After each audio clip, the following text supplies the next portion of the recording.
Hello everyone, and welcome back to the Manga Lounge. Today we'll be talking about One Piece chapter 1026. If you enjoyed this video, go ahead and make sure you like it and go ahead and subscribe to the channel as well. It really helps the channel out. And once again, this video will contain spoilers for chapter 1026. So if you haven't read it, go ahead and make sure you do so. But without further ado, let's go ahead and get started. So in this chapter, we kind of get started by introducing us to the citizens of Wano again, because it's really easy, at least for me, it's really easy to forget that, this whole fight is for the sake of them.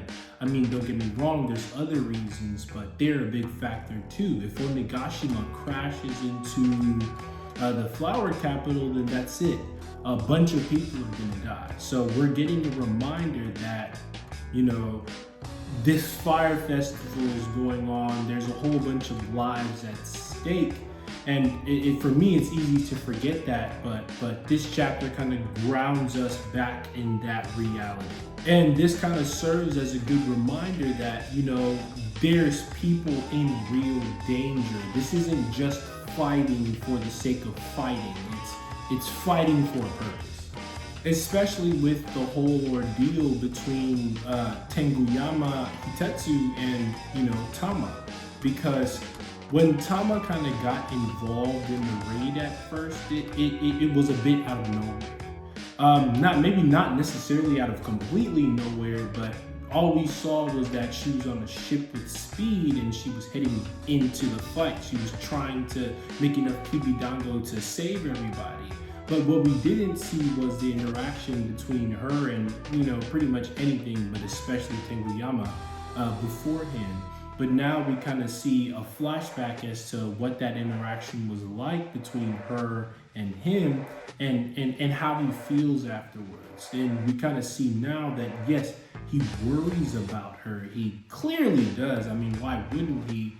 But he's not necessarily focused on, okay, what she is or where she is and what she's doing, but he's like, okay, you know what I can control right now is this well-being of Otoko and what she's doing.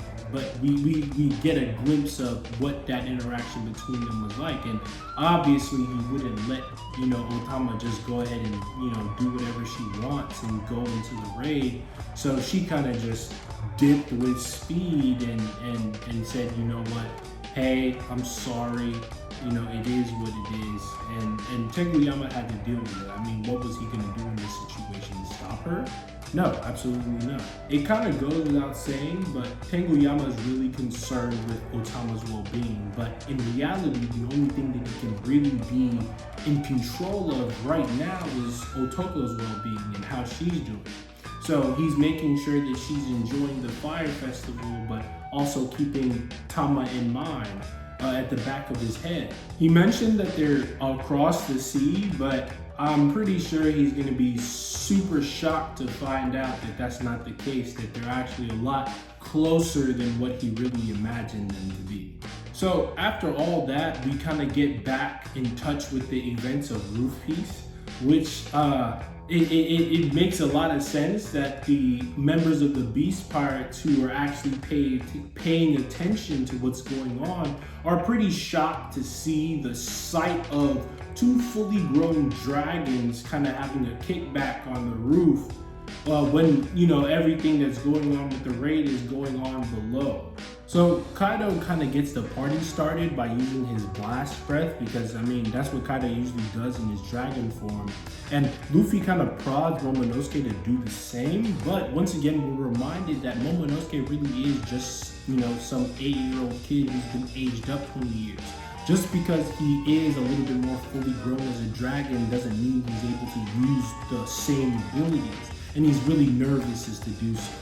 He may have Kaido's devil fruit, but he doesn't have anywhere near the same amount of experience that Kaido has. He really doesn't even want to fight right at this moment. But Luffy being Luffy still encourages him to actually do something like fight Kaido, because yeah, sure, you may not have the same level of abilities as Kaido does, but damn, you're still a fully grown dragon. The least you can do is fight him. So Momonosuke may be a full-grown dragon, but it's still very apparent that he's not, too much of a threat to Kaido. But fortunately, this whole battle on the roof is a 3-on-1. So Momonosuke has plenty of help in the situation. It's great that he was able to summon up that level of courage, but he doesn't have to do it all by himself. Obviously, what Momonosuke has experienced is a gigantic source of trauma for him. So it's really nice to see that the flashbacks and the memories of what he's gone through serves as fuel for him to actually attack Kaido. All that stuff didn't happen for no reason. I wouldn't wish it upon anybody, but he's using that as influence. He's like, oh my God, this shit was terrible. This shit happened to me. I won't let it happen again. Or at the very least, man, you know what? This makes me really fucking mad at Kaido. This makes me really angry at him, and I want to do something about it. So yes, he's super scared, but that doesn't overshadow the rage and the anger he feels, and that rage and anger generates action. And that's what's really important in this situation. So we saw in the last chapter how hearing just the name of Kaido had influenced and enraged Momonosuke, but once again we're reminded of just what Kaido has done to traumatize him, what Kaido has done to make him upset, which then leads to Momonosuke being encouraged to, at the very least, bite Kaido, which, having the strength of a fully grown dragon is much more effective than, not doing so. But the point here is that Momonosuke is actually doing something. He's acting, and yeah, overall it didn't have too much of an effect on Kaido, but now he has the strength to actually act on that rage, to act on that trauma, act on that passion to hurt Kaido, act on that passion that, damn, like you've really f***ed up my life and everything I had going on. I don't f*** with you. So I love how the events of Roof Peace are still having a significant impact on everything else that's going on the raid. Mainly the whole situation with Inuarashi and Nekomamushi in their fights. Because when it came to Perospero and Jack, I kind of just assumed that, as soon as Nekomamushi and Inuarashi had gone into their Sulong forms, it would be a done deal. I assumed that fight was over. But Oda once again reminds me that it's not really quite that simple, because the Kaido and Luffy's fight, has the clouds, they're talking about, dragons, bring storm clouds.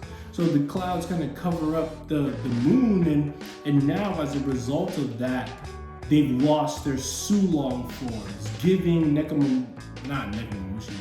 giving Perospero and Jack their advantage again. But in the meantime, we'll kind of get back on this later. So in the meantime, we kind of get a little bit more of Luffy being Luffy, which is encouraging Momonosuke to actually do something about Onigashima in the wake of what he literally just did against Kaido, which is taking a whole bite out of the Yonko, that's no small feat. So he's essentially telling him that, if you can do that, if you can take a bite out of the Yonko, what else do you really have to be afraid of? And this is one of those moments that really reminds me why I love Luffy as a character, and that's because, he may not go about it in the softest way, but he really knows how to inspire people. And that's, I feel like, is one of the very important qualities of somebody who wants to call themselves a captain.